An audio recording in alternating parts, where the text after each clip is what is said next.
La première fois, c'était pour le tournage du film de João César Monteiro, Le Dernier Plongeon, où Christelle était sa première assistante. Et j'avais d'abord beaucoup aimé ses grands yeux verts. Et sa façon d'être aussi, d'être dévouée aussi au metteur en scène. C'est-à-dire que je crois qu'elle n'avait pas beaucoup d'expérience. Et elle est extrêmement dévouée, c'est-à-dire que Monteiro avait des envies qui pouvaient changer comme ça. Et elle était toujours prête et disponible à essayer de trouver des solutions. Voilà. Et puis j'aimais bien sa bienveillance, sa douceur. Je trouvais que voilà, quand elle était là, il y avait un bon climat. Un bon climat. Parce que moi, je suis un peu... je suis chaud.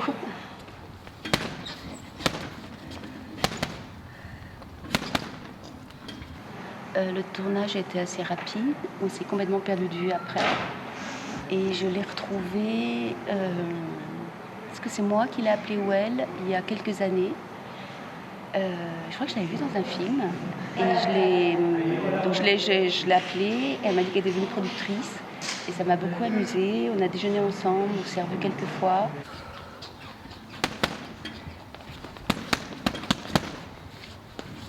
Et puis je l'ai revue là il y a quelques mois. C'est elle qui m'a contactée pour être dans ce film. Et effectivement, j'avais pas trop de nouvelles. Je me disais, tiens, alors la production, je vois pas son nom sur des films dont elle m'a parlé. Je vois pas les films non plus d'ailleurs apparaître. Et puis voilà, là, elle m'a rappelé pour un projet donc qu'elle avait décidé de réaliser. Et j'aime bien quand dans les projets, les gens se dévoilent. Et voilà, je trouve qu'elle se dévoile. Et je trouve ça à la fois courageux, honnête. Et puis je pense que plus on est personnel, plus on est universel en quelque sorte, plus on peut toucher les gens.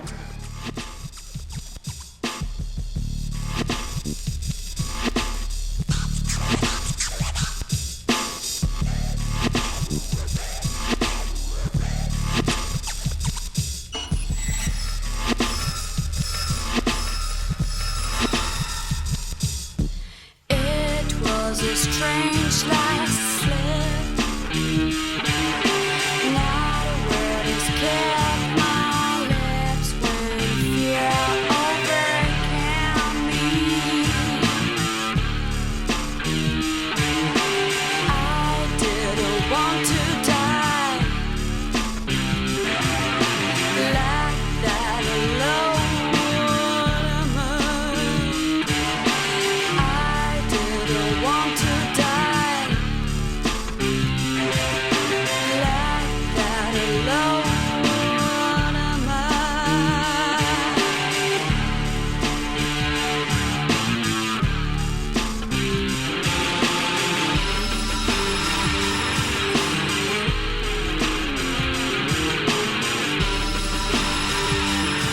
Vendredi 10 mai, tout est prêt pour un nouvel affrontement.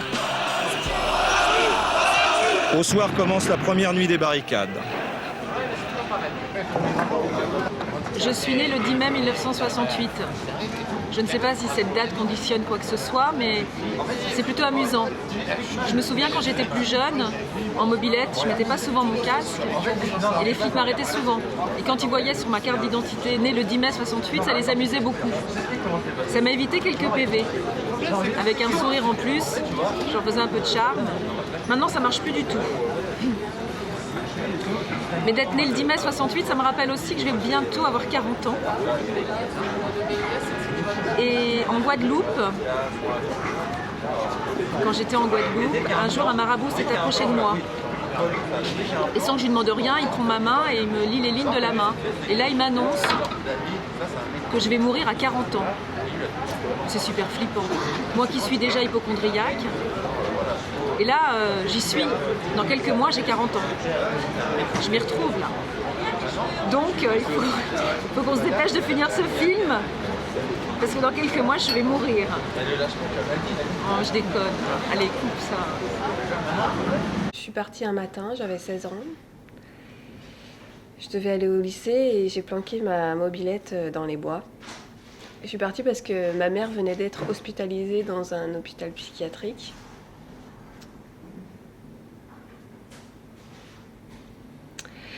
Et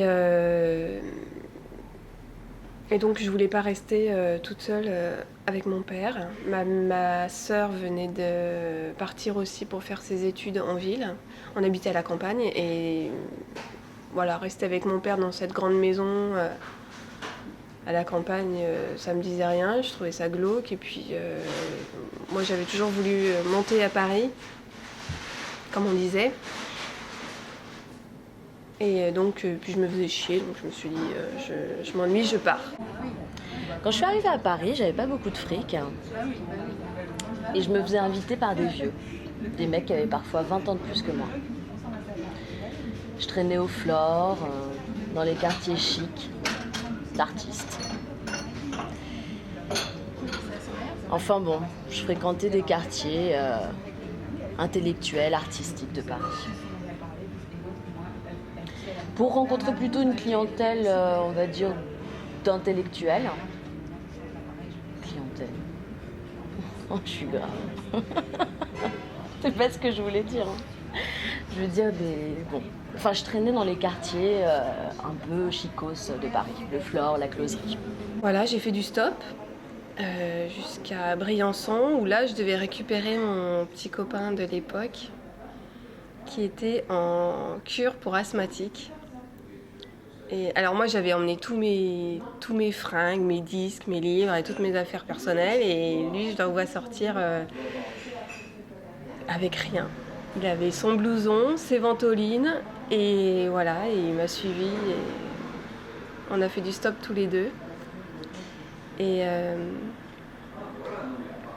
on est allé jusqu'à Perpignan. Voilà, il était super amoureux de moi. Depuis il est mort. À 30 ans, dans un accident de voiture. Alors j'ai rencontré le peintre dans un bus, j'avais 17 ans. En fait c'était un artiste qui avait connu Dali, qui connaissait des écrivains, donc j'étais super impressionnée. Et j'ai rencontré pas mal de beau monde avec lui. Donc j'ai voulu tout de suite arrêter le lycée pour être avec lui. Parce que je pensais tout de suite que j'allais vivre une belle histoire d'amour. On est allé dans le sud, à Perpignan, avec mon copain, toujours en stop, et on a retrouvé là-bas un copain à moi qui était prothésiste dentaire, qui était beaucoup plus âgé, qui a fait de la tôle depuis pour trafic de drogue, mais qui est sorti. Bon, trafic de drogue, c'est pas très méchant quand même. Bref. Donc je lui ai dit, écoute, j'arrête le lycée, j'arrête tout. Donc lui, il s'est tout de suite un petit peu inquiété de ça. Et il m'a dit, ce qui n'avait aucun rapport, mais t'arrêtes pas la pilule. Alors moi, je lui ai dit, mais non, j'arrête le lycée, j'arrête pas la pilule. Mon copain a ramené ses 2 sœurs jumelles. Et le type chez qui on était dormait dans le même lit avec les 2 sœurs jumelles. Donc c'était assez glauque comme ambiance, parce qu'en plus, nous, on dormait par terre, séparés. Moi, je dormais... sur un matelas au pied du lit comme un chien, et mon copain dormait un peu plus loin. On n'a jamais d'ailleurs été plus très bien ensemble avec mon copain après cette période. Et quand je me suis vue comme un chien sur une carpette et l'autre avec ses 2 sœurs jumelles dans le même lit en train de réaliser ses fantasmes ou je sais pas quoi, je me suis dit je vais à Paris, je me barre quoi. Tout de suite il a fallu me trouver une chambre de bonne pour que je puisse rester à Paris, parce que jusque là j'étais dans un foyer de jeunes filles, mais comme j'avais voulu arrêter le lycée, mon père m'avait dit de me débrouiller. Il n'était pas au courant que je fréquentais un peintre de 40 ans, mon père. Les gens adorent me parler. Ils doivent penser que je sais les écouter. Je suis avenante, j'ai le contact facile.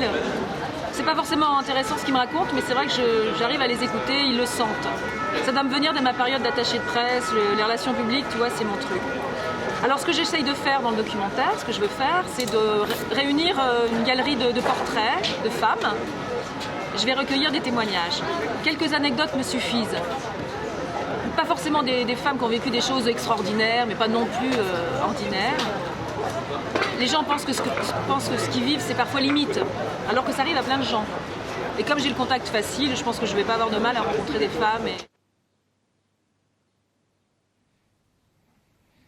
C'était il y a une quinzaine d'années, j'étais encore assez jeune et assez beau. Elle était très jeune et très belle. Cela se passait début août à Paris, dans une ville en relâche estivale. J'étais allé revoir Ludwig de Visconti qui passait au Reflet Médicis rue Champollion. Le film étant long, il y avait un intermède au milieu d'une dizaine de minutes, avec même un carton intermezzo, entouré de rideaux de théâtre rouges dessinés dans le film lui-même. À la pause, je sors fumer une cigarette. Une belle jeune femme vient alors vers moi, toute souriante, et me demande si j'enseigne sur le cinéma à l'université Paris 3 Censier. À l'époque, j'y étais chargé de cours. Réponse affirmative. Elle dit y avoir suivi mes cours. Je lui propose alors d'aller boire un verre en vitesse avant que le film ne reprenne. Nous sommes en août, un soir d'été chaleureux. Nous voici au café Le Sorbon, devant 2 bières. Elle est aussi volubile que jeune et belle, peut-être parce que troublée. C'est ce que j'espère en mon fort intérieur, d'autant que je vis alors seul, sans compagne. Il s'avère qu'elle n'est pas étudiante, qu'elle n'a suivi que quelques cours au hasard par intérêt pour le cinéma. J'ai aussi réalisé un court-métrage, une adaptation du Banquet de Platon. C'est un conte philosophique sur l'amour et l'homosexualité. Enfin, tu connais le Banquet de Platon. Alors j'ai été invitée à La Ciotat, festival des scénaristes de La Ciotat. Et alors, tous ceux qui étaient avec moi à La Ciotat, ils ont tous réalisé leur long. Moi, je trouve un producteur là-bas qui s'intéresse à mon film, à mon long. C'était sur la maternité. Attends, il y avait 6 mois de boulot de réécriture. Bah écoute, j'ai pas eu le courage. Il m'a zappé. Et moi, j'ai pas eu le courage de retravailler. Alors qu'ils ont tous ceux qui étaient avec moi, ils ont tous réalisé leur long sauf moi. Je l'ai un peu mauvaise. Enfin, je m'en veux de ne pas l'avoir fait. J'ai monté ma boîte de prod aussi. Ça, c'est un rêve que j'avais depuis longtemps. J'ai rien produit. Rien ne s'est fait. J'avais pourtant pris 5 projets, je sais pas si tu vois, mais 5 c'est pas mal. J'ai fait tout, les dossiers. J'ai tout photocopié, j'ai tout relié moi-même, j'ai envoyé partout. Aux chaînes de télé, aux distributeurs, aux comédiens. Mais pourquoi tu crois que ça n'a pas marché? Je sais pas, parce que je suis pas connue, je pense, tu vois. On prête pas de l'argent, on donne pas de l'argent à quelqu'un de pas connu. Tu t'es battu à fond, t'avais... Je me suis battue à fond, j'ai envoyé partout. J'ai déposé des dossiers partout, CNC bien sûr, chaîne de télé, rien n'a marché. Peut-être qu'ils étaient pas aussi bons que ça finalement. Bah, t'as pas l'air de les aimer beaucoup tes projets en fait. Hein. Bah, si, je les aimais bien, j'avais une comédie populaire, grand public, un polar qui se passait au Brésil. J'avais le film d'auteur, typiquement petit budget, tu vois, un projet européen même qui se passait... il se passait où celui-là déjà en Autriche, sous la neige, un truc très européen, tu vois.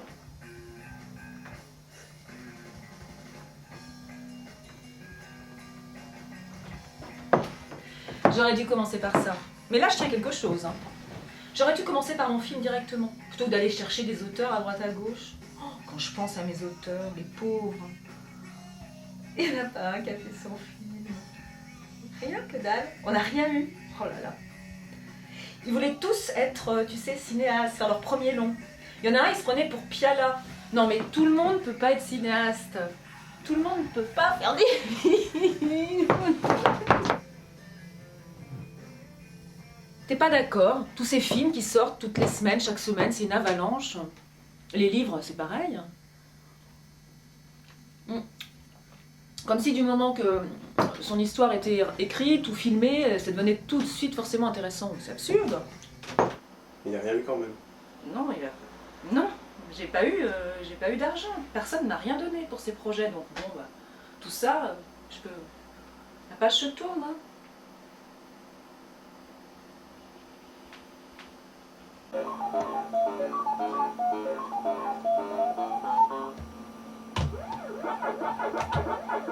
Ah.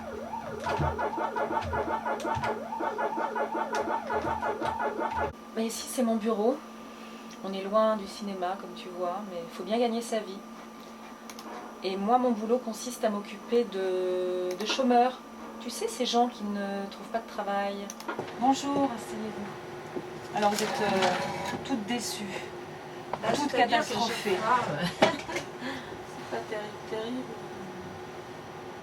On appelle ça l'insertion professionnelle, donc j'essaye d'insérer et je cherche du travail. Mais j'ai un public très difficile. Qu'est-ce que vous envisagez de faire? Ah ouais, je n'en ai aucune idée. Mais j'aime mes chômeurs.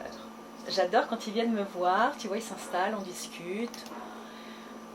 Des fois, je leur fais un petit café quand je peux, mais c'est pas toujours, je peux faire un petit café. Ils me racontent ce qu'ils ont vécu dans leur pays, ce qu'ils attendent de la France. J'avais même pas 16 ans. On vous a raccompagné en mobilette et ça crée... On m'a accompagnée parce que j'étais à Montreuil en comptabilité, ce qui me plaisait pas, mais c'était surtout le trajet qui me plaisait pas en plus. Oui. Donc ils m'ont rendu service de temps en temps et puis ils m'ont mise à la porte. On vous a mise à la porte? Oui, en disant que on n'était pas à Pigalle ici, alors que j'étais à l'extérieur sur le mobilette. Vous n'étiez pas à Pigalle? Voilà. Et puis accessoirement, parfois, on trouve une annonce ANPE. Et là, ils sont contents. Vous avez passé les tests de sélection ou pas? Mais non, parce que je vous l'ai dit, je ne pourrais pas payer les courses, c'est pas la peine. Ça sert à rien. En fait, c'est uniquement parce que vous êtes au RMI, parce que vous auriez été au chômage, ça aurait été pris en charge. Et je pense qu'ils repartent d'ici, tu vois, ils sont plus heureux. Et caissière, vous aimeriez faire caissière? Pas du tout. Non. Peut-être une formation de caissière, non? Ça vous plairait pas d'être caissière? Ils ont la pêche quand ils partent de mon bureau. Je sais pas pourquoi. Ah, vous allez retrouver quelque chose, ou alors trouvez-vous un mari. Oui, mais là, un mari qui s'occupe de vous. C'est que comme je suis pratiquement toujours à la maison, je ne sors pas, je vois personne. Ah, il faut sortir. C'est ça. Sortir. Comme le soir, c'est pas prudent tout ça. Il faut de l'argent encore pour sortir. Une fois que je suis sur place, je sais que j'en ai pas besoin. Oui. Mais pour y aller, les taxis et tout ça, je peux pas. De toute façon, j'en veux un bien assis dans la société. Ah oui, un qui peut s'assurer financièrement, pas un vrai mec quoi, Voilà, qui assure. voilà, Hein.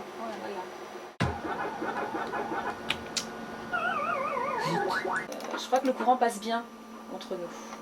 Ben, je vous remercie. Vous aussi, vous êtes jolie, alors profitez-en. Ben oui, profitez-en aussi. Merci, ben vous aussi, vous êtes très bien habillée, très élégante. Ah, moi, je plus le verre. Vous avez... Non, mais votre manteau est très joli, puis vous êtes toujours bien mise, bien jolie.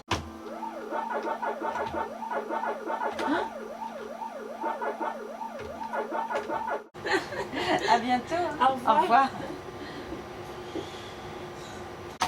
Je suis nulle aussi. Hein.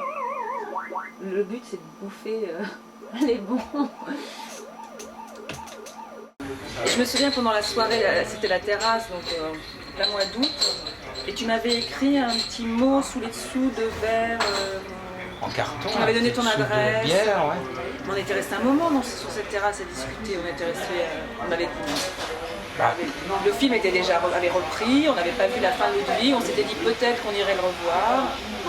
Bah, l'histoire était en train de démarrer, on était en train de commencer. Et moi elle était en train de me dire dans mon fort intérieur, bon, cette jamais belle étudiante, quasi étudiante, elle a failli m'aborder à la sortie de sa fac. Là elle reste avec moi, on discute. Tu t'es dit ça y est, On laissait le film démarrer, on n'est pas retourné voir la suite de Ludwig. Tu pensais que le soir même j'allais t'entendre pour parler? En tout cas, je me disais, peut-être qu'elle me désire, je ne sais pas. Moi, les femmes enceintes m'énervent. Elles m'agacent. Moi, je sais que ça se fait pas trop de dire ça, hein, mais elles m'exaspèrent. Elles sont tout le temps en train de te montrer leur ventre, comme si c'était le centre du monde. Elles regardent leur ventre comme si c'était un truc extraordinaire. Je sais pas si vous avez été enceinte, vous, si c'était pareil pour vous, mais moi, je les vois et c'est horrible.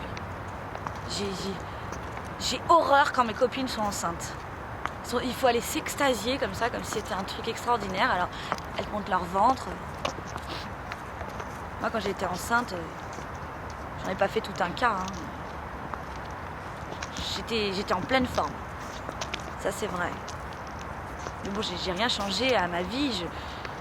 Je fumais un peu moins, je buvais un peu moins, je faisais tout un peu moins. Je sais pas pourquoi je bois comme ça. C'est simplement en chimie. Quand je commence, je peux pas m'arrêter. Je peux pas boire un peu.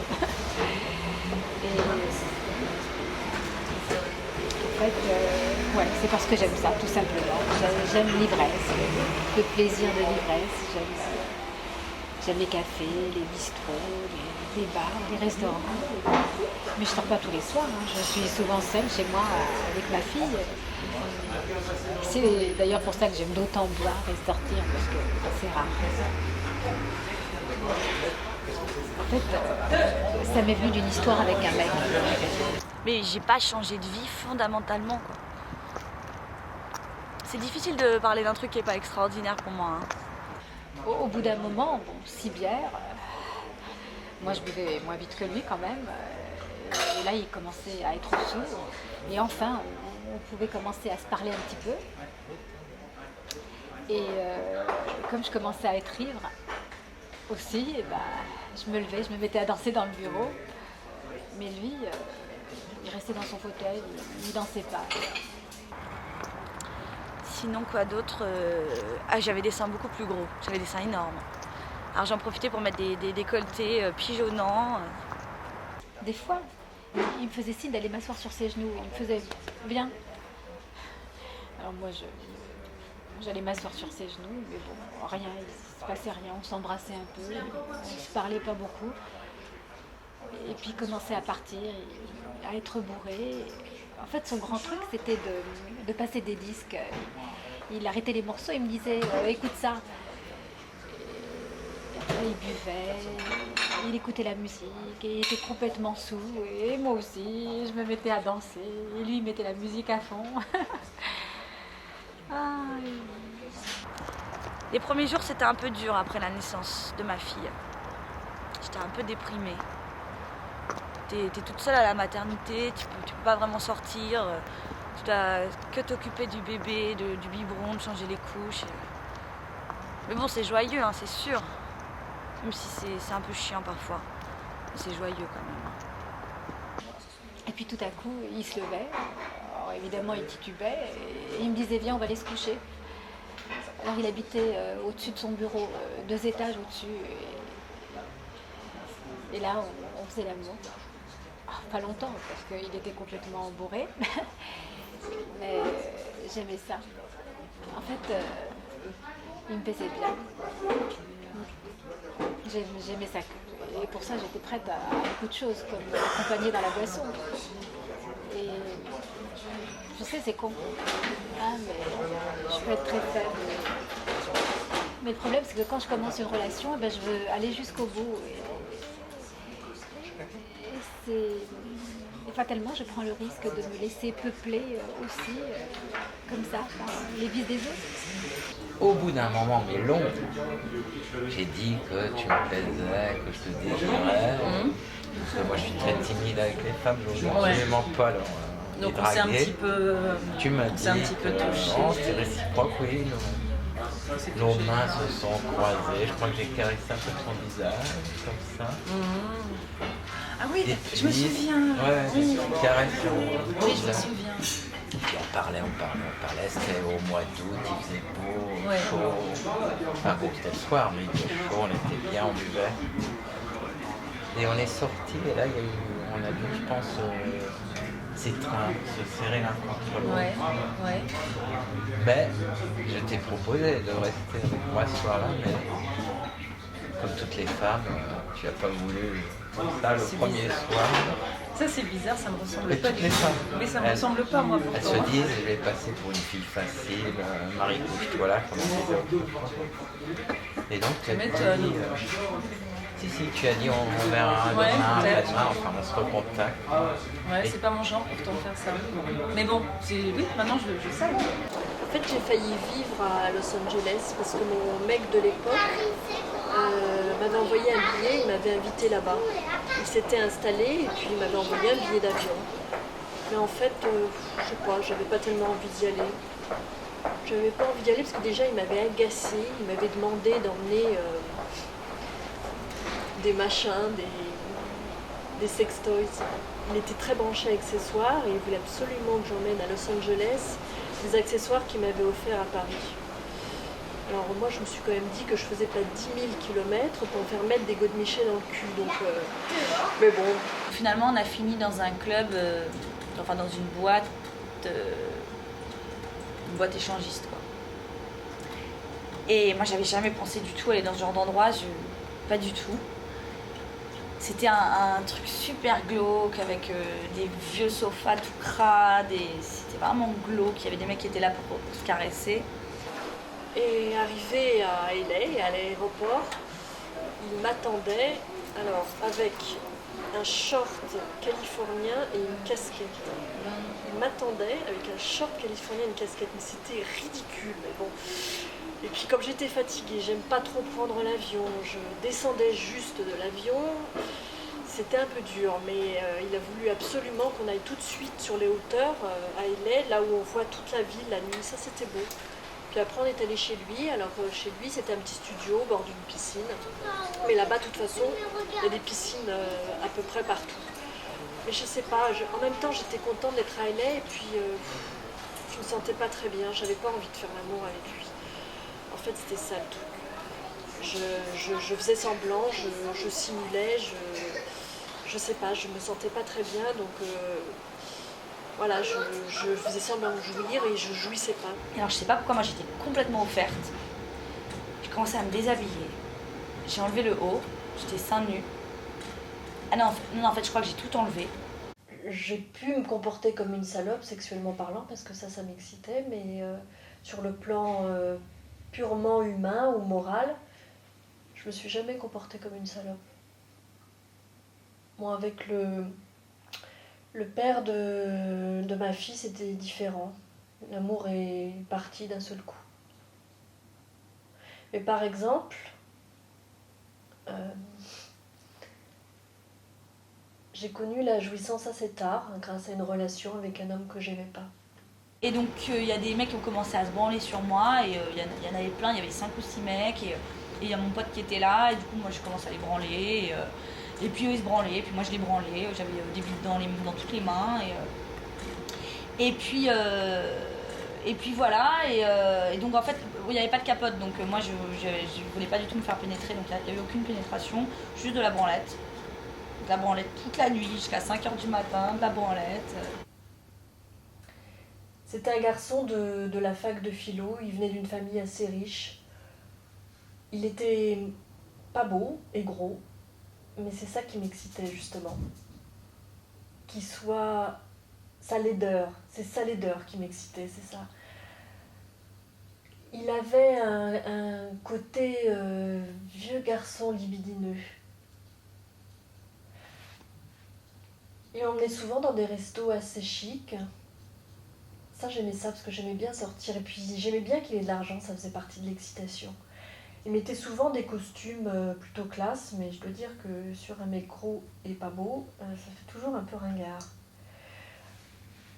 Il était en plus un peu chauve, un peu dégarni, avec une mèche comme ça, là, genre Giscard d'Estaing, et puis il avait des bajoux, un petit goitre, genre Balladur.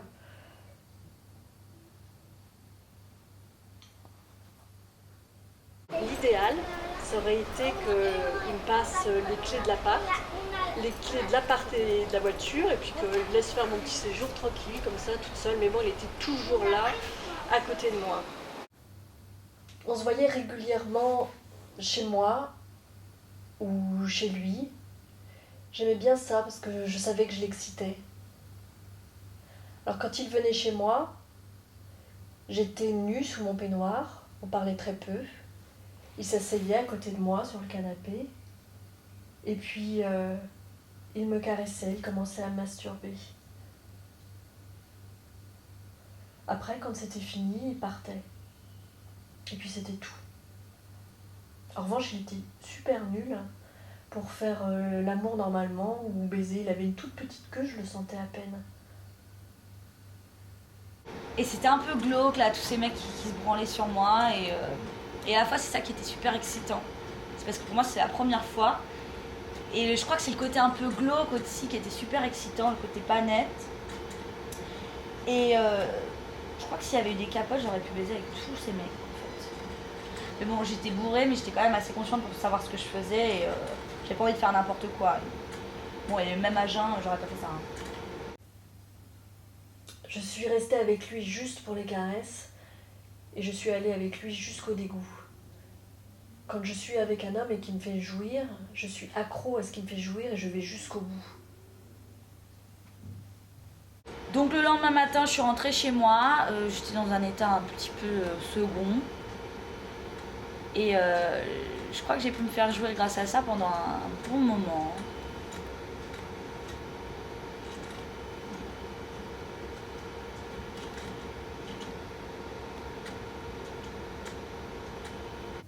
jour, il m'a invité en week-end dans un bel hôtel. Il aimait bien les beaux hôtels et les petits déjeuners parce que c'est assez copieux. Et donc un matin, alors qu'il y avait un gros petit déjeuner, je le vois en face de moi en train de se goinfrer de croissants avec de la confiture. Il bafferait comme un porc, mais c'était répugnant. Mais en même temps, plus j'étais répugnée et plus ça m'excitait, donc c'était pas grave. C'était comme un bloc, je prenais tout. C'était... Bon, mais un jour, quand même, je suis arrivée au dégoût final. Et alors là, c'était terminé. On devait aller dans le désert, mais il avait peur de ne pas avoir assez d'argent pour payer l'essence. Il était complètement fauché, en fait. Parce qu'il avait monté une boîte de production, mais ça n'avait pas marché parce qu'il n'avait pas de projet. Donc il avait fini coursier. Donc ce jour-là, on prend la voiture, on va dans le désert, route de Las Vegas, mais il avait juste de l'argent pour payer les 100 premiers kilomètres et on n'est pas allé jusqu'à Las Vegas. Ça, j'ai trouvé ça mais vraiment ridicule. Une fois que le dégoût s'était emparé de moi de façon pas excitatoire, un dégoût qui me faisait plus jouir, c'était terminé, je voulais plus qu'il me touche. C'était comme si je voyais enfin qui il était. C'était comme si j'étais sortie de la bulle fantasme que j'avais exploitée à fond et que là, ça marchait plus. Je voyais son côté vieux libidineux, son côté mèche à la Hitler, je crois qu'il était un peu facho. Il était aussi... Ouais, je crois qu'il était antisémite aussi sur les bords, mais ça m'intéressait pas de toute façon ce qu'il faisait. Je savais que ça allait pas durer. Je sais pas, ça a dû durer 4 mois environ. Mais un jour... il a voulu s'approcher de moi, et là, c'était terminé. Je voulais plus qu'il me touche, je lui ai dit, ne me touche plus. Il s'est approché encore, et je lui ai dit, mais non, arrête, c'est terminé, je veux plus que tu me touches. Il était désespéré. Il m'a envoyé des courriers, des lettres. Il n'avait pas compris que c'était un trip, il n'avait pas compris que c'était juste un trip pour moi. Il était amoureux, lui. Alors il a continué à m'envoyer des lettres. Il voulait m'inviter en Australie, il me disait je t'invite où tu veux, je t'envoie 2 billets d'avion. Alors je l'ai vu pour la dernière fois et je lui ai dit mais ne me touche plus, je veux que tu sortes de ma vie. Puis voilà, je l'ai plus revu.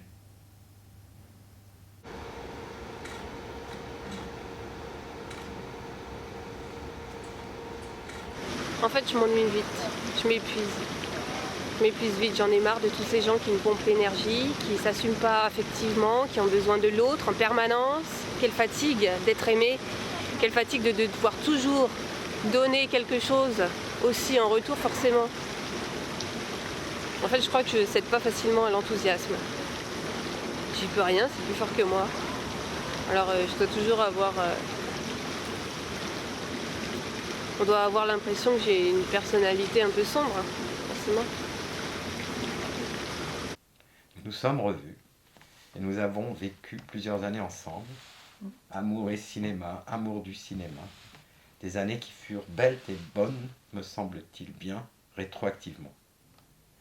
C'est un souvenir qui m'émeut comme toute rencontre amoureuse, et ceci d'autant plus qu'aujourd'hui, vieilli et esseulé, je crains fort de ne plus jamais revivre cela, rencontrer une telle chance.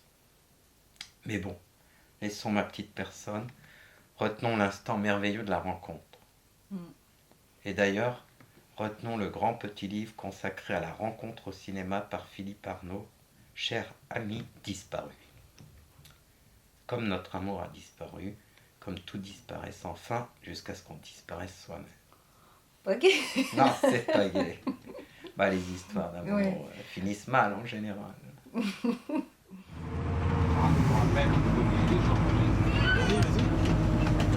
J'ai découvert Paris comme ça, en prenant le bus. Je prenais le bus toute la journée. J'ai découvert Paris comme ça. Tu sais, c'était un sentiment de liberté quand tu arrives de province, du trou du cul du monde. Et tout d'un coup, tu te retrouves à Paris, c'est très excitant. Donc je me baladais.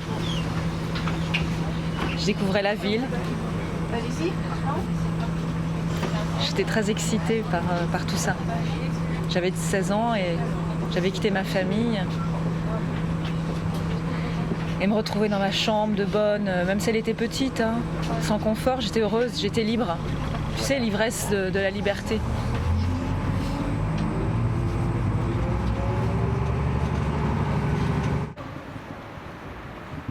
L'entrée fait bien, hein. L'entrée fait classe quand même, hein.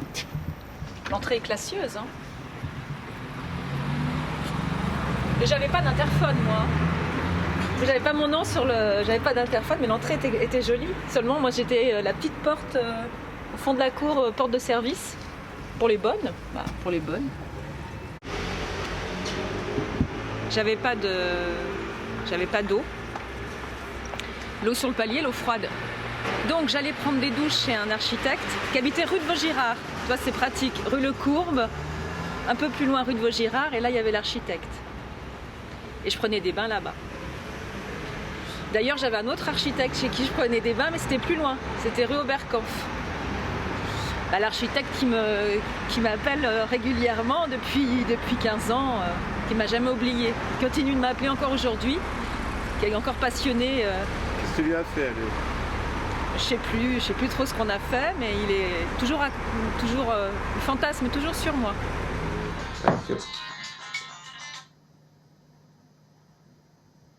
Allô? Oui, salut Christelle, François, pareil. Salut François. Tu vas bien, je ne te dérange pas trop? Non, ça va?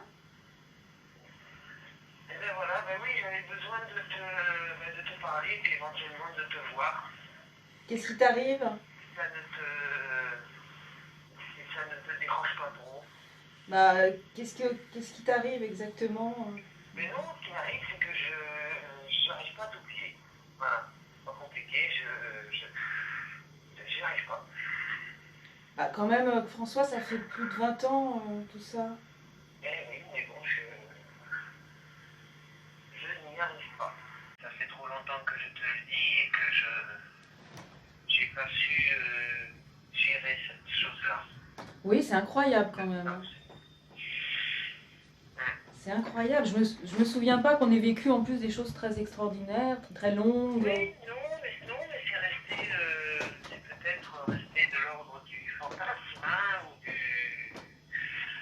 Ça s'est nourri au fur et à mesure des années et c'est peut-être ça. Ouais. T'as fantasmé sur cette histoire en fait. T'as juste fantasmé en fait, c'est tout. T'as cristallisé. Non, j'ai pas uniquement fantasmé parce que toi, tu t'es pas. Tu m'as jamais entièrement fermé la porte. Je veux dire, on a gardé une espèce d'amitié qui était vraiment intermittente. Mais bon, une certaine amitié. Et du coup, j'ai toujours eu, je sais pas, c'est resté vivace de façon complètement grotesque et de façon familière en plus. Ouais. Bon, allez, je vais pas me plaindre. De toute façon, ça sert à rien. Bon, n'importe quoi. Peut-être qu'un jour, on pourra prendre un verre, je sais pas. On verra. On verra. On verra. Si un jour tu sens que c'est possible, ouais, je t'appellerai. Je te dis de prendre un verre. Hein. Oui. De prendre un verre. Hein. D'accord. Tu m'appelles. D'accord. Essaye de ne pas effacer mon numéro dans ton téléphone. Non, bah, je l'ai jamais effacé. Ben, t'es quelqu'un de bien en tout cas. Merci. Ça c'est sûr, ça. Quelqu'un de bien. Bon, François. Je te souhaite un bon dimanche. Bon dimanche. Porte-toi bien. Au revoir. Ce type est hallucinant quand même. 20 ans après. Heureusement, tous mes ex ne sont pas comme ça. Les faire rire plus encore que les faire jouir. C'est la première chose que les femmes attendent, espèrent des hommes. Comme si elles savaient qu'ils sont des pitres, comme si elles se savaient mélancoliques. Femmes en fleurs, beautés inaccessibles. Vous êtes l'image même de la vie, si attirante, si insaisissable, si frustrante. Vous êtes aussi belle et désirable que ma solitude est laide et haïssable. Vous en êtes le superbe et terrifiant miroir, à l'éclat insoutenable.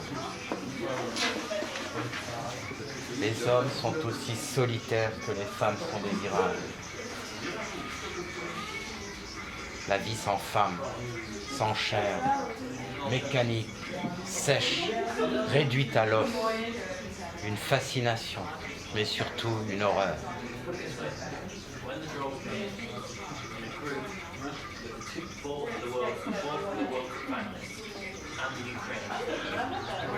Je reprends. On reprend. Comme j'avais pas de bain ni de baignoire. S'en fout en même temps de ton histoire de bain et de baignoire. Alors. Mais bon, on s'en fout de cette S'en fout de ta histoire. gueule. Bah oui, maintenant tu De t'en toi, on fous. s'en fout finalement. Bah oui, je sais, mais avant tu t'en foutais pas, maintenant M'en comme fous tu de toi, t'en de fous. tes histoires.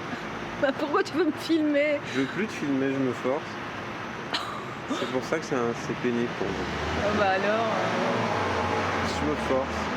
Je me force à finir, à être là, faire le film et tout. Ah bon, bah, c'est un J'y aveu arrive là. plus. Ouais. C'est pour ça que c'est tellement dur aussi d'écrire la fin et tout. J'ai plus d'envie. Mais ça y est, c'est fini notre histoire. Bah, c'est un aveu c'est la fin. C'est la rupture là. C'est la pause en tout cas. Ah non, putain, ça va être laborieux de finir le film alors. Bon alors ça sert à rien qu'on aille aux fleurs. Bah si, on va le faire. Hein. C'est un calvaire. Pour moi. Si j'avais pas eu le film, j'aurais fait une pause. Alors dépêche-toi de finir le film pour faire ta pause. Finir le tournage au moins. Puis après tu feras ta pause. Mais moi je vais commencer le montage parce que je ne peux pas perdre de temps. Ah oui, la fille.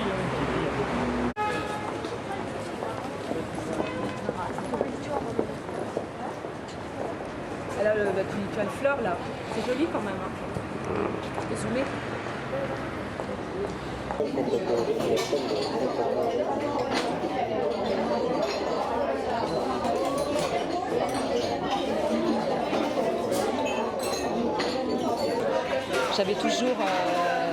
J'avais toujours des grands chapeaux. J'étais habillée sexy. Et je regardais les gens droit dans les yeux. Ils venaient me parler.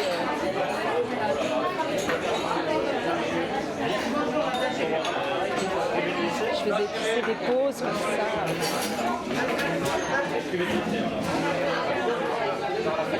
Ils venaient me voir, je vais apprendre. Et ici, il y a toujours des intellectuels qui viennent. J'étais très amie avec le serveur, d'ailleurs, il est toujours là.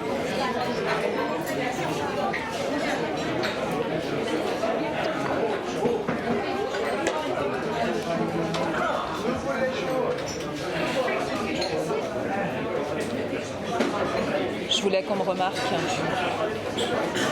Je voulais qu'il m'arrive quelque chose. Alors je regardais les hommes droit dans les yeux. J'étais un petit peu allumeuse. J'avais 17 ans. J'étais pas venue à Paris pour qu'il m'arrive rien. Il fallait qu'il se passe quelque chose dans ma vie.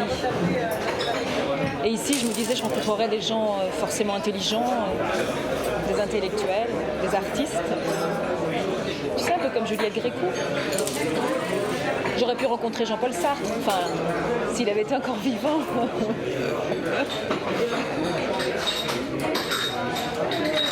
C'est un peu pathétique, mais bon. Ça marcherait encore, bah bien sûr. Hein. Je me maquille bien, je me fringue bien, je me mets pas loin proche de l'entrée, comme ça je regarde les hommes qui arrivent et il suffit qu'il y en ait un qui me plaise un peu et je passe le reste du temps à le mater et c'est sûr qu'il vient me payer un verre. Hein. Les hommes ils le sentent ça. Mais tu sais, je draguais systématiquement ici et ça marchait. Je partais jamais bredouille. Hein. Bah oui, j'ai rencontré Peter ici. Je peux pas citer les noms parce que c'est des gens connus. Je peux pas citer de nom, mais les serveurs ils me connaissaient tous. Hein. J'étais la mascotte du Flore. J'étais peut-être pas la muse, mais j'étais la mascotte du Flore.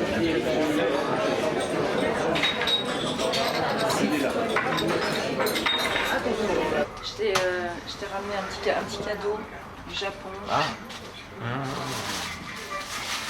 Du Japon. Apprendre avec des pincettes.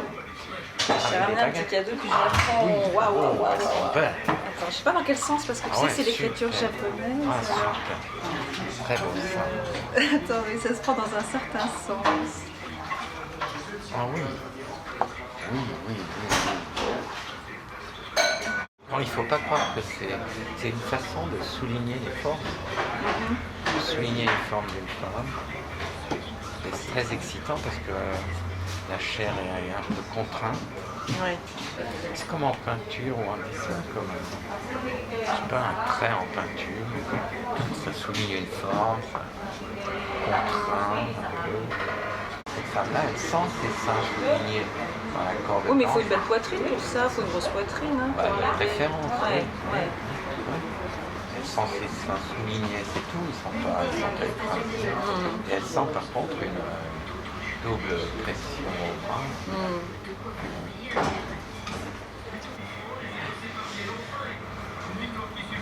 Ça aussi, c'est beau. La femme est belle, le noir est beau. Ouais. Très beau. Et tu vois, elle a pas mal. Elle a pas mal, non, elle a pas l'air. Hein. Ça a l'air de... Ça comprime le sein, là. Elle a pas l'air d'avoir mal. Hein. Ouais. Ça comprime le sein, là. C'est pas mal. Elle sait qu'elle est mise en valeur. Oui, elle a de beaux seins. Et n'importe quel sein peut être mis en valeur par les corps. Ouais, oh, ça c'est artistique ça, ça c'est joli ça, oui, voilà. Parce que c'est un beau soulignage. Là par contre ça fait un peu pendant. Là ça sert beaucoup ça plus. Pend, je trouve. Non, c'est que ça sert beaucoup plus. Ouais. Mais là c'est très joli. Tu vois, il y a des trucs qui sont... Ça me donne faim tout ça.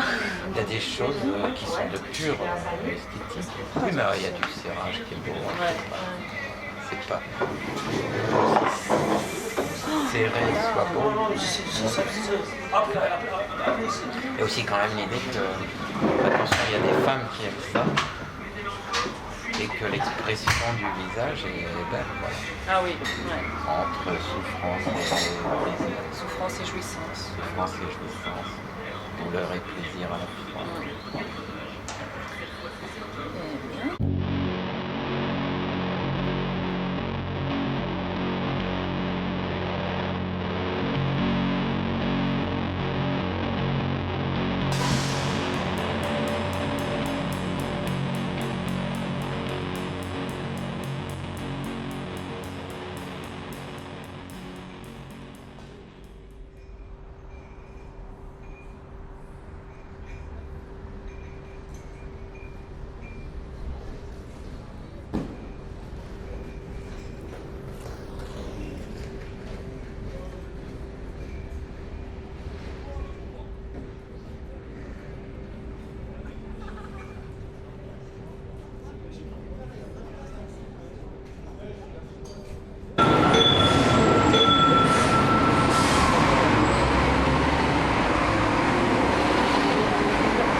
Bon, dis-moi, quelle est l'histoire que tu veux raconter avec ces femmes?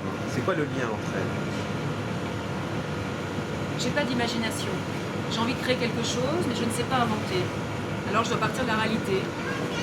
La mienne ou celle des autres. Je me vois pas parler de moi à la première personne. Je me vois pas raconter ma vie devant une caméra. Pourtant, ce que tu fais dans ton roman, parler de toi, je veux dire. Et puis là, tu déballes tout, hein, tes amants, ta sexualité, même moi. Dans le roman, c'est différent. Le roman, c'est de l'écrit. Et j'assume tout. J'ai pas de problème avec l'écrit. Pour vraiment parler de moi, il faudrait que je passe du biais d'une fiction. Là, je pourrais.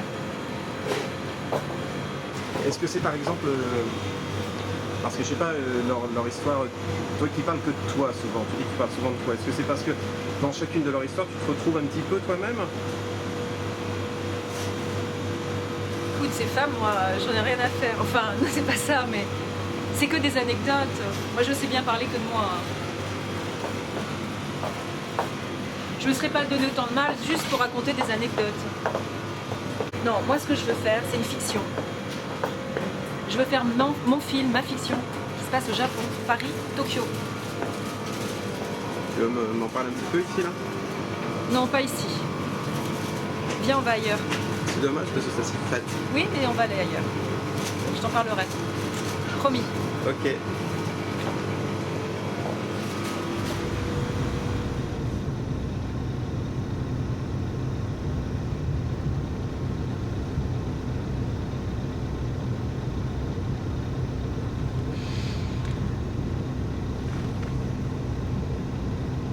vois, ce qu'il faudrait, c'est... C'est quoi?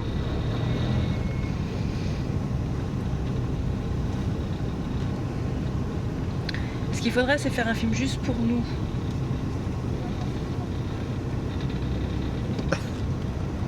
À usage privé.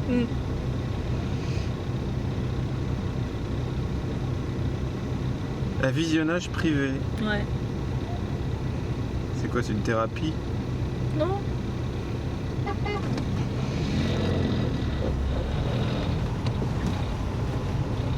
Putain, mais c'est le samedi à Paris, mais t'as vu l'enfer? Qu'est-ce qu'ils sont tous à sortir là? Touristes. Oui, et puis tu regardes les plaques d'immatriculation, donc ça veut rien dire, c'est que des banlieusards. 77, 94, 94. Ils sortent tous de leur banlieue là pour aller faire la fête à Paris. Pour foutre le bordel. Non mais c'est vrai, il n'y a que des banlieusards. C'est dingue. Putain, non, mais Wikidata, il est... Voilà. Oh là, il y a des mecs qui se poursuivent, là, moi je bloque tout. Putain. Ouais. Oh là, ils se courent après. Faut toujours s'enfermer dans une voiture.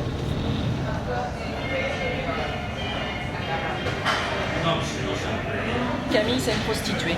Enfin, c'est pas une fille qui fait le trottoir. Hein. C'est une escort girl, c'est une fille qui va dans les beaux hôtels, qui a une clientèle de businessman. Le producteur que j'ai trouvé à Tokyo, il voudrait que le film soit plus axé sur le Japon et qu'on tourne davantage à Tokyo plutôt qu'à Paris. Moi, j'avais écrit le personnage masculin en pensant un peu à toi. Maintenant, c'est un japonais. Il s'appelle Masao. Masao. Et il serait joué par un japonais. En pensant à moi, d'accord. Je vois le truc. Donc je vais préparer le film, là, tu sais, je vais commencer à caster des actrices. Il faut que je trouve l'actrice qui fera Camille. Les autres, tu laisses tomber. Le documentaire? Oui, enfin ton documentaire, comme tu dis. Non, je vais peut-être le faire aussi, je sais pas. Je vais faire ça aussi. Mais j'ai surtout envie de faire de la fiction. I won't be loved by you tonight.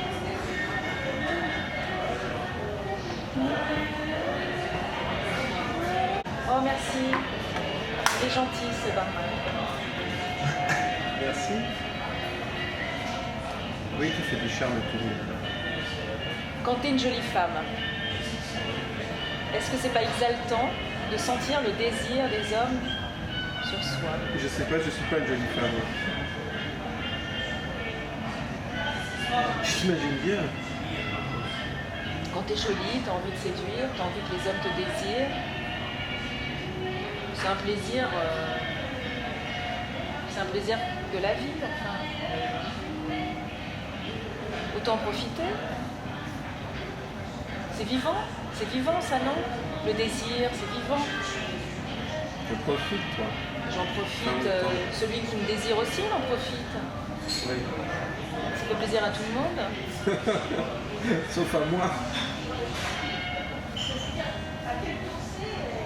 Sauf à toi.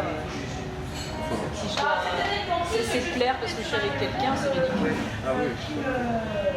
Qui travaille avec elle, alors... Oui, c'est flatteur pour moi aussi. Voilà, tu es avec une femme désirable. Tu es avec une femme désirable. C'est très flatteur.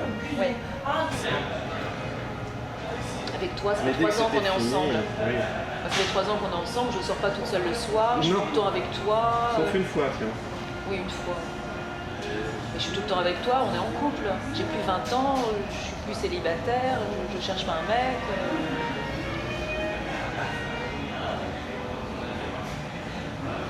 Une fois quand même.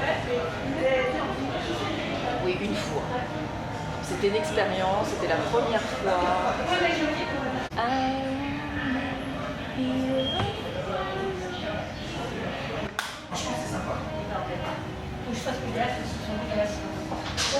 Ils sont sympas ici, je trouve. Hein? Ils sont gentils. Hein? Je disais que t'étais un peu gonflé. Ce soir-là, mais T'étais un peu gonflé, avoue. Mais d'abord j'avais un peu bu, je me suis... J'avais pas la... Oui, j'étais un peu gonflée, mais j'avais... Non, toi, t'es un peu gonflé quand tu dis comprends-le. C'est pas ce que tu disais juste après. Quoi, juste après? Mais non, mais dans le contexte, j'avais un peu bu. Oui. J'avais pas la conscience, c'est bien, c'est mal. Je me disais, oh là là, j'ai un mec, je peux pas faire ça. Je l'ai fait, attends. À ma place, ça se trouve, on aurait fait autant. Non.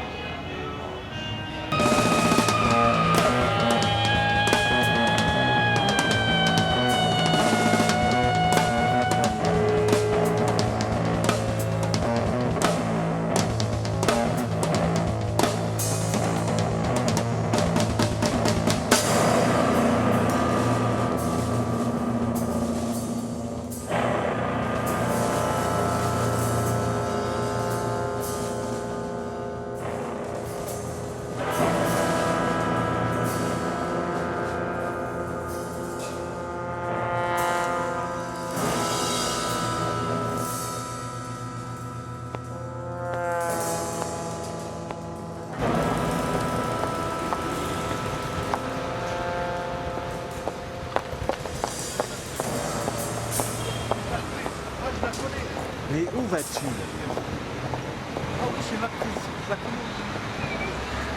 Canal Plus. Canal Plus, non? Elle est charmante, hein. C'est quoi qu'on filme? C'est un reportage. Ah, C'est un documentaire. c'est bien. Bon courage. Merci. Il y a un bar d'hôtel. Plutôt aller au bar d'hôtel. Bon, on n'a pas vraiment... On peut parler quand même, hein. On n'a pas trop le droit d'être là. C'est un bar d'hôtel un peu feutré. Je t'avais dit tout à l'heure que je te lirais un extrait de mon roman Prétérition, où je parle de toi. Je parle de toi, je parle de moi, c'est comme ça. Et je bois de la bière.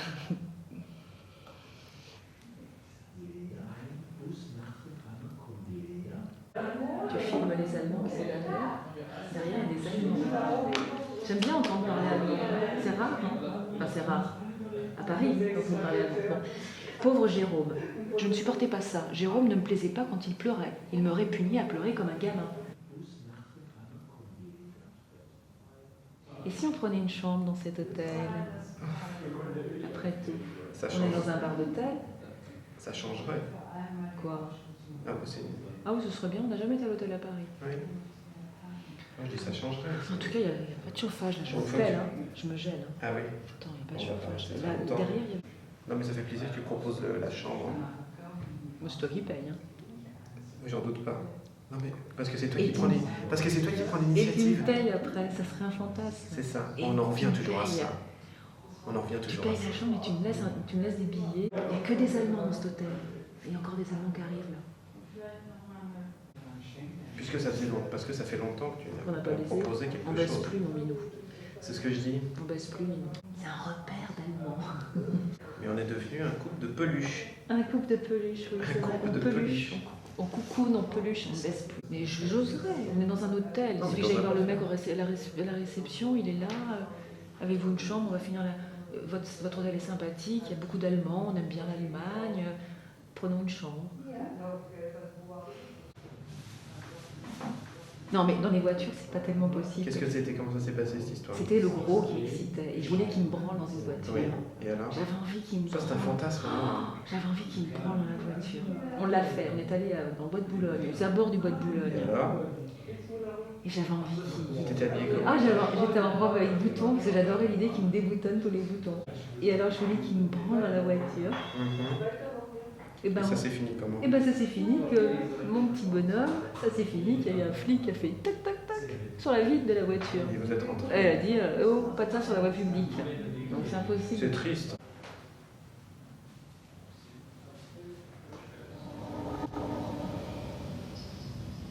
Un petit thé.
Tiens, regarde, je viens de recevoir. Magoric Productions, tu vois, ça continue. Hein. Chère madame, nous avons bien reçu votre projet intitulé Comme un Shinkansen dans la nuit. Après lecture de celui-ci, nous vous informons que nous ne pouvons donner une suite favorable à votre demande et que nous n'accueillerons pas votre projet dans notre programme de développement. En dépit des qualités de votre projet, Magoric Productions demeure une structure de petite taille, ce qui nous contraint à faire des choix. En vous souhaitant une bonne continuation dans vos démarches, nous vous prions de bien vouloir nous excuser pour cette réponse tardive. Magoric, qui refuse comme un Shinkansen dans la nuit. Le fameux projet, je voudrais tourner à Tokyo. Projet au Japon. Encore une réponse négative.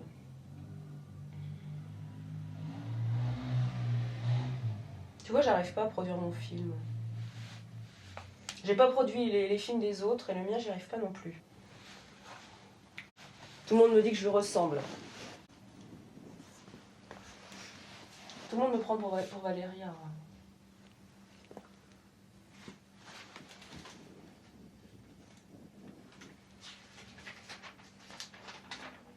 Oui, il y a un faux air.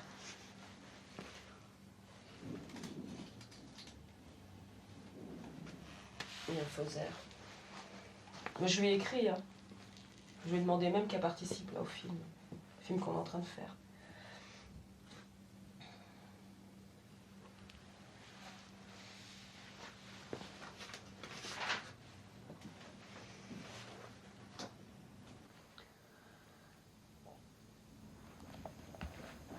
Tu trouves, toi, qu'on se ressemble?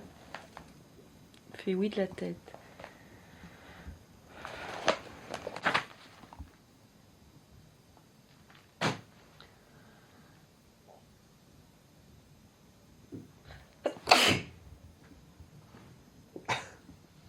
À tes souhaits. Je suis trop malade.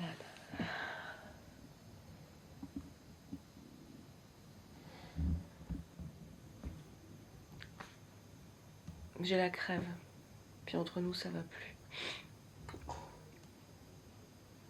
Elle est triste cette fin d'année. Hein. C'est une année terrible. Je sais pas si c'est le film qui nous a séparés, mais... C'est... Clairement. Mais le film nous a séparés. Enfin...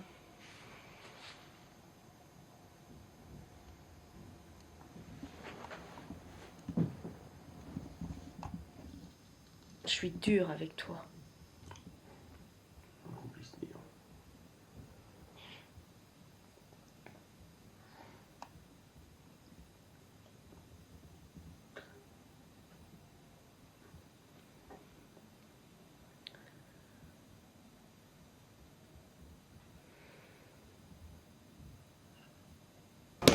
Voilà. Voilà. Maintenant, tu fais 2 esquives. Voilà. C'est toujours très compliqué quand on accepte de faire des choses qui sont faites de cette manière-là, parce qu'on se demande où ça va, et puis on se demande si on va pas perdre sa place, des choses comme ça. Bah en fait, non, je trouve que c'est au contraire, on retrouve une liberté de cinéma. On se prépare.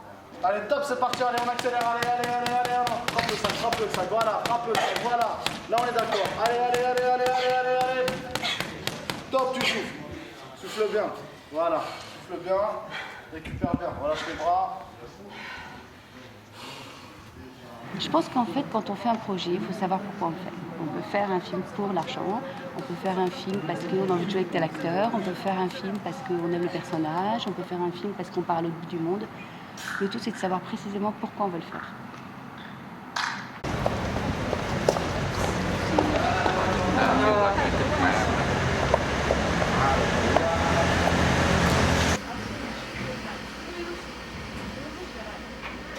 Ouais, c'est un peu dur parfois. C'est un peu dur. Regarde, ma copine, elle est toujours au Japon. Ah oui? Ouais. Comment elle s'appelle, ta copine? Elle s'appelle Natsuko. Natsuko. Ouais. Et elle est toujours à Tokyo, elle? Ouais. Qu'est-ce qu'elle fait? Elle travaille dans une boîte d'édition. Ouais. Et voilà, comme elle a sa vie là-bas aussi, donc elle ne peut pas partir en France. Et t'as pas envie de revenir à Tokyo pour vivre avec elle? Si, mais si je pars maintenant tout de suite, je vais tout perdre, tous les contacts que j'ai eu ici. Je pense pas que c'est le meilleur moment, quoi. T'as envie d'habiter en France, t'as envie de vivre à Pour Paris. l'instant, Pour ouais. l'instant. Pas pour toute ma vie non plus, mais je veux au moins commencer ma carrière en France. Tu peux enlever ta casquette. Tu peux jouer sans ta casquette. Je peux jouer sans ma casquette. J'ai plus d'habitude. C'est chouette, t'as une boîte derrière. Ah, fais voir. Fais voir comment ça fait. Ah ouais, mais il faut les laisser longs. Là, ça fait chanteur de J-pop. Et il faut les laisser longs, non? Parce que moi, je suis pas Masao. Tu bois. Toi, tu bois. De temps en temps. Mais non, même pas. Moi, je suis pas. Même si je buvais pas, je suis pas Masao. Je sais pas comment je l'aurais dit. Désolée, je vois pas. Je ne vous ai pas trop choquée avec... Là, tu pourrais être plus joueuse, plus souriante. Oui. Tu vois. Mais de toute façon, ce sera pas, Oui, vous ne on serez est pas très- installé comme ça, puisque il sera debout et elle sera sur l'appartement sera plus grand.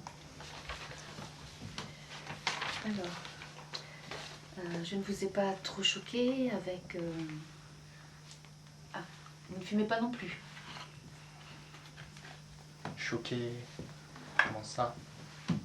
Je veux dire à l'aéroport, avec mon sac.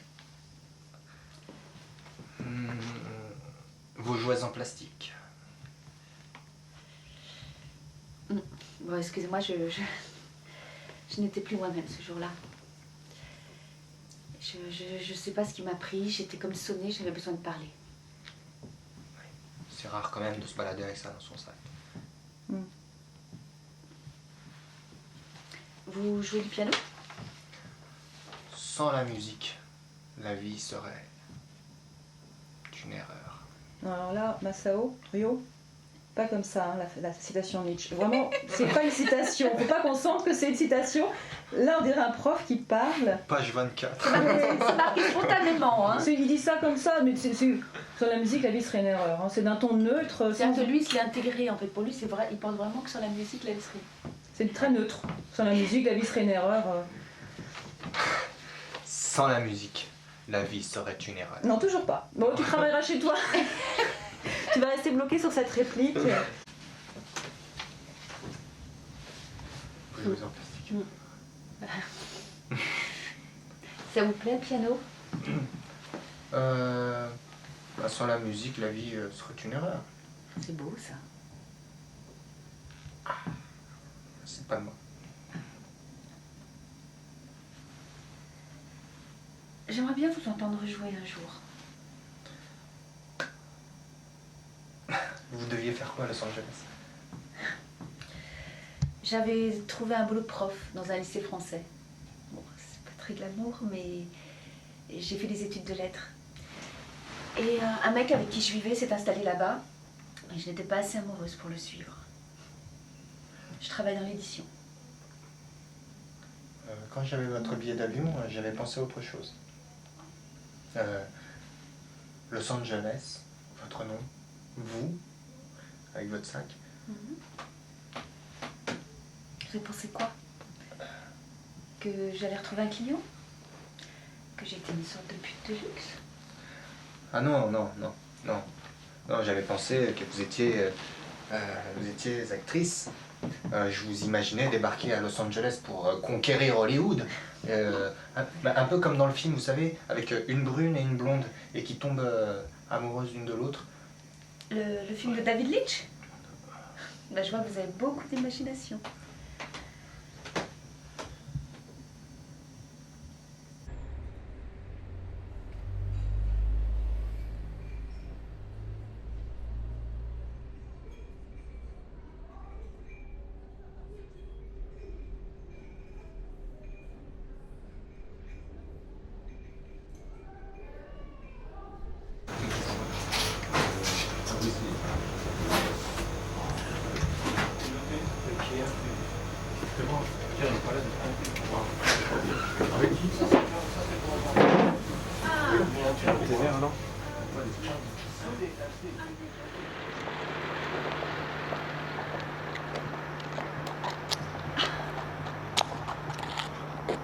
tu viens d'où là?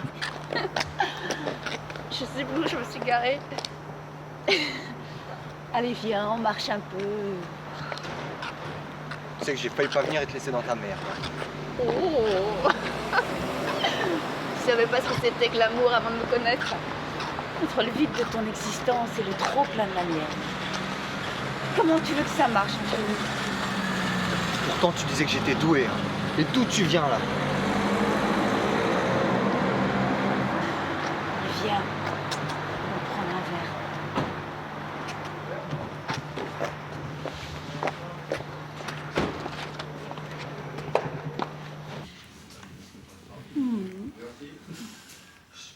Allez, comporte-toi comme un homme un peu. Offre-moi une coupe. Là t'as pas de liquide. Et comment tu la gagnes ta vie? Oh. Et tu sais pas à quoi tu t'engages avec moi. C'est trop lourd pour toi. T'arriveras pas à me suivre. Tu fais pas le poids. Pourquoi? Parce que je bois pas. Parce que je suis pas une femme pour toi. Et tu veux qu'on fasse quoi là? J'ai envie que tu me fasses l'amour. J'aime faire l'amour avec toi. Mais qu'est-ce que tu veux? Tu veux qu'on vive ensemble? Oui. Après tout, pourquoi pas? Tu veux qu'on aille au Japon? Hein? Dis. Tu veux qu'on aille au Japon? Ben on va y aller au Japon. Emmène-moi au Japon. Hein? Le pays du soleil levant. Hein? C'est bon. Tu m'emmènes au Japon. Puis on y va? Waouh! On y va? Au pays du soleil levant. J'ai les billets dans ma poche. Allez, viens. Je t'en prie. Et attends, faut que je trouve ma voiture d'abord. T'es garé où? T'es loin? Qu'est-ce qu'elle est chouette. Emmène-moi retrouver ma voiture. Hein? Emmène-moi au Japon. Je vais te demander une pour une, tu me dis si c'est la tienne. Hein?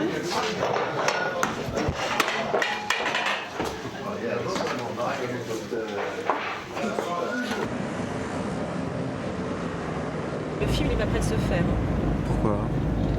Ben, figure-toi, je te l'ai pas encore dit, j'ai reçu un email de John Williams de Tokyo. Et ben, il veut plus faire le film. J'ai plus de producteur. Quand je vois tous ces gens qui font leurs films, moi j'arrive pas à faire le mien. Je suis déçue. Je vais aller à Tokyo avec la petite caméra. Hein. Je vais le faire quand même toute seule avec cette caméra après tout. Ouais, mais enfin, ça va pas être facile. Il faut quand même un minimum de moyens. On paiera les billets d'avion. Je paierai son billet d'avion. Ouais, je paierai quelques nuits d'hôtel. Je sais pas moi. Écoute, j'en sais rien comment je vais faire. Merde, j'ai envie de le faire le film, c'est tout. Tu vois pas. Je trouverai peut-être des solutions. Puis j'en ai marre que tu me filmes là. Je commence à en avoir marre. Arrête là, arrête de me filmer là. J'en ai marre que tu me filmes là, je suis énervée, j'ai pas envie de passer la soirée avec toi. Oh puis je te ramène chez toi, tu vas descendre là. Oh j'en ai marre, je m'en fous, tu te barres.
Salut Canamé. Ça va? Salut. Assieds-toi, je suis contente de te voir. Ça me fait plaisir. C'est froid, ouais.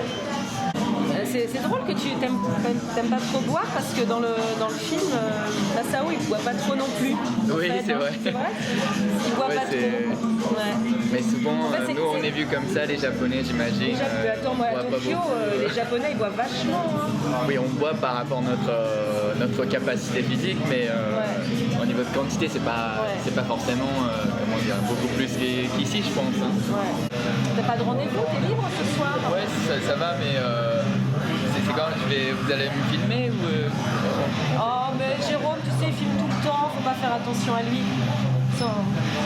On va te filmer, enfin je sais pas, mais on peut surtout bien se connaître tous les deux. Pour le casting Oui, bien sûr, pour le film, pour le rôle, pour la vie aussi, enfin, tu vois. D'accord. C'est important pour le film de créer une bonne harmonie entre nous et qu'on se comprenne bien, qu'on soit proche.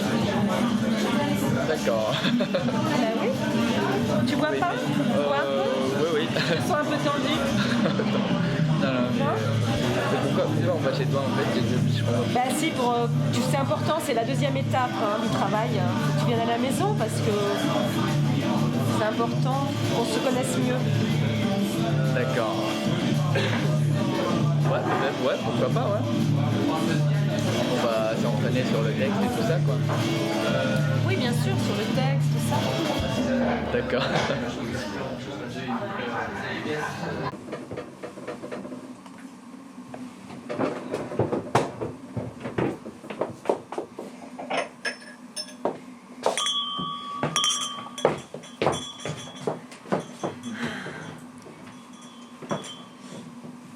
Mais je suis pas très douée pour ouvrir les bouteilles. Je sais pas faire. Tu sais faire? Pas tellement. Pas tellement, mais... On va essayer à nous deux. Je vais déjà détacher ça.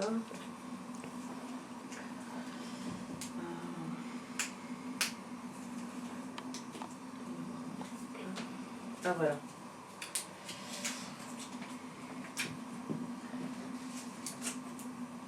Sinon, il faudra demander à Jérôme qui nous filme s'il peut pas déboucher la bouteille.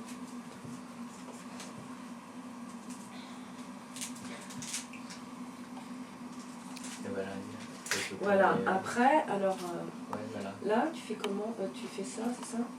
Faire ça? Oui. J'ai peur que ça gicle. Non, ça va. Alors. Oh! Ouais, elle est froide. Fais gaffe, hein. Ouais. Faut pas... Elle est super froide. Bah oui. Ça fait froid sur mes cuisses. Ah! C'est dur! J'ai peur d'en mettre partout. Bah oui, mais je... Tu veux essayer? Oui. Ouais, je veux bien. Il va faire comme ça ou peut-être juste dans ma main, ça va ou pas? Oui. J'ouvre carrément? Oui. Ah, ça fait peur. Ça fait peur. Hein. Oh. Wow, bravo! Ah, super! Bon.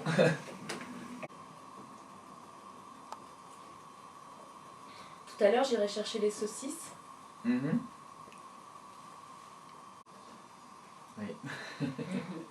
J'ai préparé des petites saucisses. Ah oui, d'accord. T'aimes bien les petites saucisses? C'est prêt déjà? Ouais, ça cuit, je vais aller les chercher. Ah, d'accord.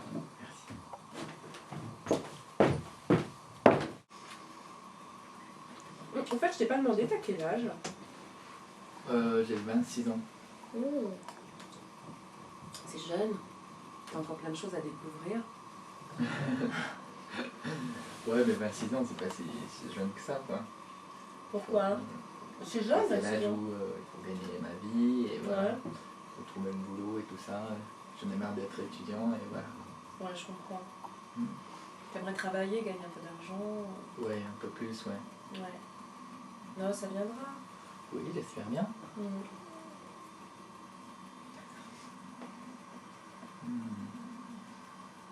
Il y en a beaucoup, hein. Oui, mais les restes, ce sera pour Jérôme. De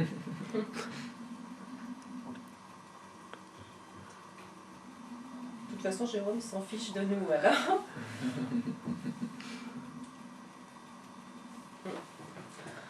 En tout cas, Massao, il est comme toi, il est timide comme toi. D'accord. Ah, attends, c'est pas grave, je t'en donne un autre. Désolé. Mais je t'en prie, c'est rien du tout. Je t'en prendrai un autre. Tiens. Merci. Ah, bah, attends, je vais te le préparer. C'est un peu chaud, je voudrais pas que tu te brûles. Voilà. Attends, tiens. Ok. Merci.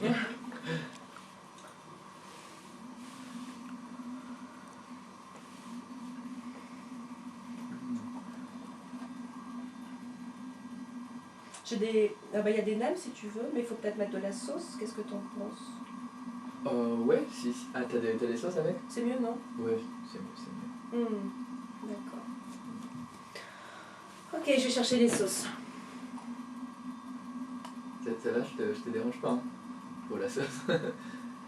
Non? Non, Non, t'as besoin de sauce, je vais t'amener de la sauce. D'accord. Non, je croyais que c'était... Non, mais tu sais, j'étais ailleurs, je me disais, elle est bien cette soirée, tu vois, on est tous les deux. D'accord. On est bien, moi je me sens bien avec toi, c'est exotique d'être là avec toi.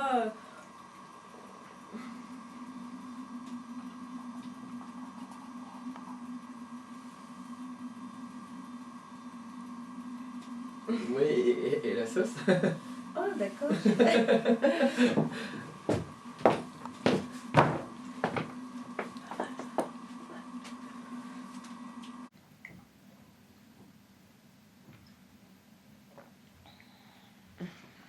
J'ai chaud, t'as pas chaud?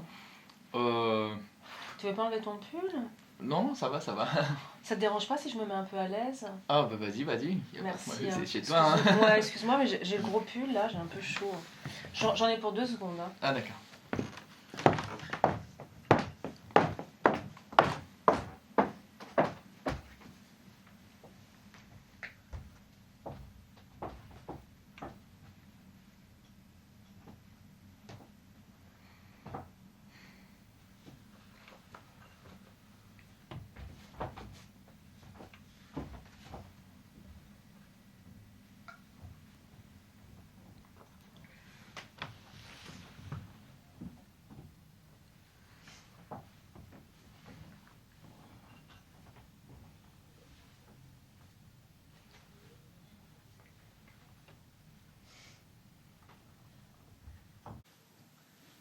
J'avais chaud.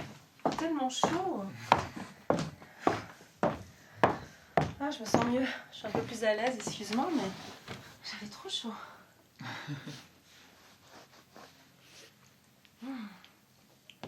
Bon, peut-être que je pourrais ramener un peu de tarama maintenant.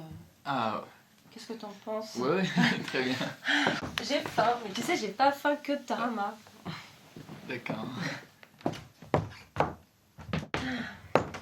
Alors, là, tu sais, ça se tartine. Je vais te faire une tartine. Tu veux un peu de citron par-dessus? On met un peu de citron normalement. Ah ouais, d'accord. Oui, je veux bien, ouais. C'est vrai? Oui. C'est mignon, mais je t'adore. Non, J'adore ouais. comment tu dis ça. Tu veux un peu de citron?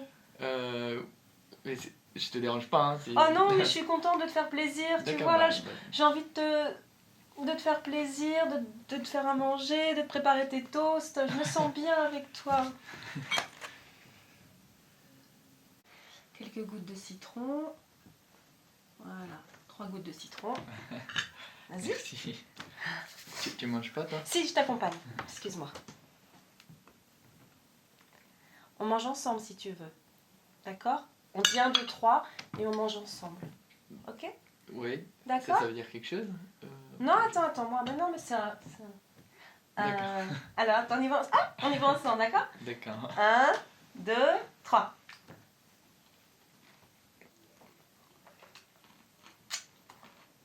Oh, c'est bon, hein? Ah ouais. Ça t'a plu?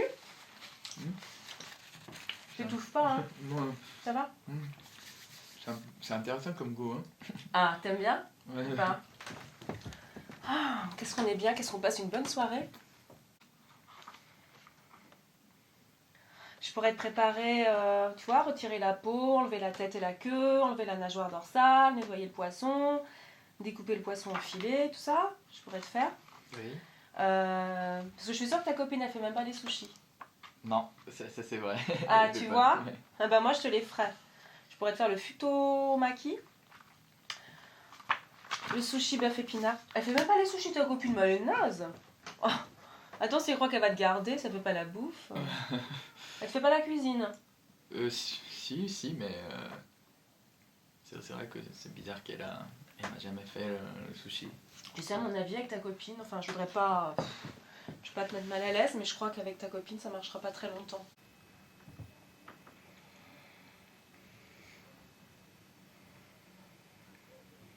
Tu en veux un autre tarama, un blini? Je sens que t'aimes bien les blinis. Je te plais pas? Je suis pas assez... je suis pas à ton goût. C'est comme... c'est sexuellement parlant ou... Oui, sexuellement parlant. Mais... Tiens, saucisse. c'est bon. Moi, tu vois, quand je t'ai vu la première fois, je me suis dit, ce mec, il est bien. Mais t'es pas très drôle. T'es pas très... Ouh, t'es pas très chaud, quoi. Un chaud. Moi, je suis là. Kaname. Oh. Kaname. Kaname. Comment on dit je t'aime en japonais?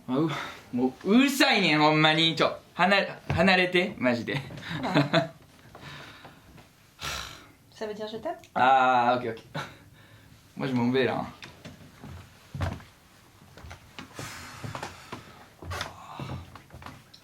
ほんまに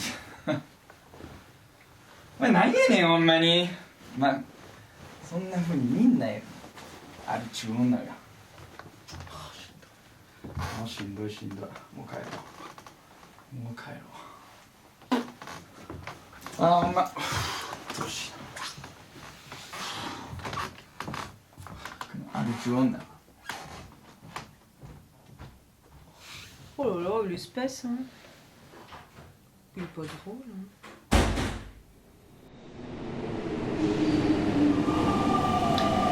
Dans le métro, en rentrant, nous avons regardé une fille. Une rousse, avec de longues mains fines et surtout une jupe courte. Jérôme est très sensible aux cuisses des filles. Il aime mater les femmes qui s'habillent en mini-jupe, avec des bottes. Celle du métro était particulièrement à son goût. Je savais que ça l'excitait.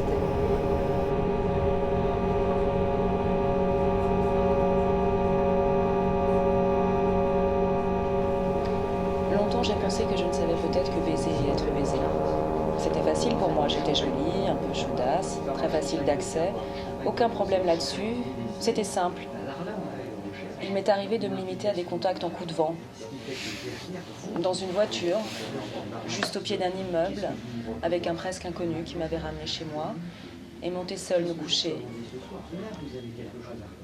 avec ce goût de foutre dans la bouche. Et une autre fois, dans un train, un type que je ne connaissais pas. On était assis côte à côte, sans se parler. On se frôlait. Des mouvements de genoux. J'ai ouvert sa braguette, j'ai sorti sa queue et je l'ai branlé. Je n'avais rien à dire à ce type. Sans un mot, il est descendu dans une gare, avant la mienne. Un de mes anciens amants trouvait qu'il y avait eu trop d'hommes dans ma vie. Une vraie vie de débauche. Ce que tu as été est exactement tout ce que je hais, tout ce que j'exècre et méprise, il disait. Je l'ai supporté jusqu'au bout. Jusqu'à ce que je rencontre un autre homme. J'ai rarement quitté quelqu'un pour personne. Il m'avait demandé de fouiller dans mon passé et de détruire certaines pièces à conviction, comme des livres, des peintures. Et moi, j'ai laissé faire ça. J'ai accepté de détruire des choses qui n'appartenaient qu'à moi. Il a été horrible. Mais moi qui ai laissé faire ça, accepter ça, j'ai été d'une faiblesse répugnante. Il ne voulait plus aucune trace de ce passé, il fallait tout nettoyer. J'étais ridicule, idiote. Bien plus tard, il s'est vaguement excusé. Il disait souvent que ce que j'écrivais n'était qu'un long râle plaintif. Il se voulait supérieur à moi. Il tenait à être supérieur. Il était complexé par sa petite taille. Il essayait de briller comme il pouvait, mais son assurance était juste trop, juste insupportable. Il se croyait intelligent, mais il ne l'était pas. Juste bon à se croire supérieur. Son arrogance n'avait pas de limite. Il aurait aimé être à la place de ces vieux qui me baisaient, mais il ne pouvait pas l'être. Ce que j'avais été lui faisait peur. Faut que je mette de l'ordre dans tout ça.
Mais pourquoi je dis parce qu'elle a l'air sévère, perverse, et ça excite les mecs. Ça attire les mecs, le côté. À la fin, on sent qu'elle est perverse. Merci. Enfin, elle a bien revanché.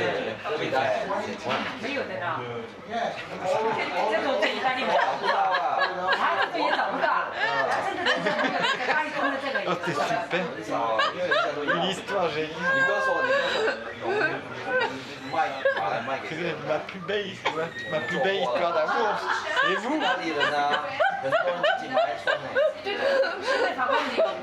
Ça maigrit, mais j'ai perdu un cran de ceinture, le bracelet de mon petit flotte, j'ai des vertiges, j'ai la vue des doublés. Je fumais un paquet de cigarettes par jour, j'ai la vue des doublés. Je fumais un paquet de cigarettes par jour et 12 pipes. Maintenant, c'est 3 paquets et 40 pipes. La voix est cassée. La nuit, des crises d'angoisse, où je m'endors à 4h du matin, ou je m'endors à 4h du matin, ou alors je m'endors à 2h, mais je me réveille à 5. T'as du son? Oui. Non, c'est beau l'amour, c'est beau. C'est beau l'amour.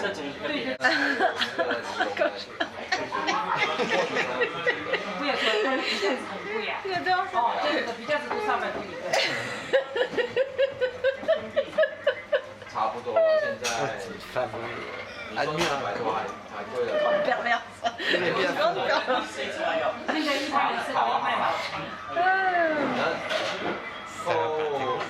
Non, peut-être pas celle-là, mais perverse.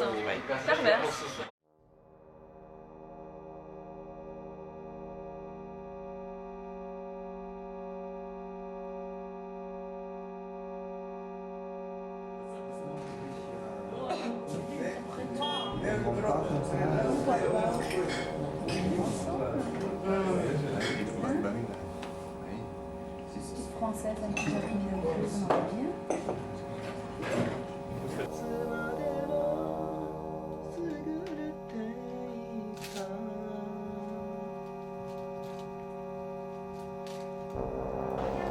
je vais à la fac de temps en temps, mais en même temps, maintenant c'est bloqué à cause de la grève et tout. Donc là, maintenant, je vois beaucoup de films.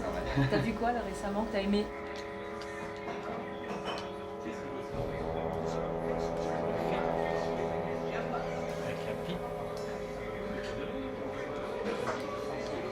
C'est par accord mon gilet, ça gêne personne? Non mais justement, tu peux garder ton gilet. Ah bon? Oui, c'est un autre moment. Mais le pire, c'est que je l'aurais fait si le type était venu. Je l'aurais fait. C'est dingue quoi. Ils en avaient rien à foutre, ils me méprisaient complètement ces mecs. En fait, ces gens-là, ils voulaient pas de moi. Et donc je suis rentrée à Paris sans dormir. La difficulté de ce texte, c'était ses répétitions. Et j'ai pas réussi, et pourtant ça fait longtemps que Christelle m'a donné, j'ai pas réussi à me le graver, tu vois, par... On prend pareil à Giscard. Un baladeur. On reprend Giscard, non. Entre le vide de ton existence et le trop plein. Ça va pas. C'est une cause entre celui qui fait peur, ce machin, tu prends la coupe. D'accord. J'aime bien quand tu me diriges. D'accord. Comme ça. D'accord. Je me brûle un peu. Et après, je regarde la caméra.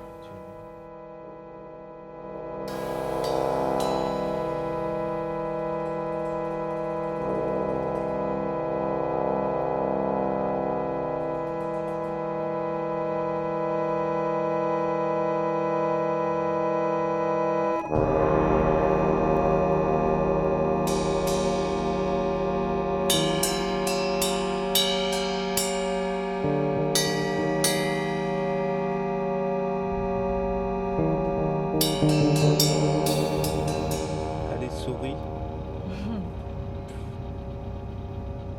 On va partir en couille, cette histoire. Non, c'est bien. Moi, je te jure que c'est ça que je vais faire. Je vais le prendre, tous les ratés, les ratages, je vais le prendre. Les ratés, coucou. Les ratés. Non, là, ça va pas. Non, c'est pas ça. Faire coucou. Je vous le dis à vous, public, qui regarderez peut-être cette petite scène, si ce n'est pas coupé. Que moi, je voulais pas faire un film où on parle que de moi. Il a voulu, Oui.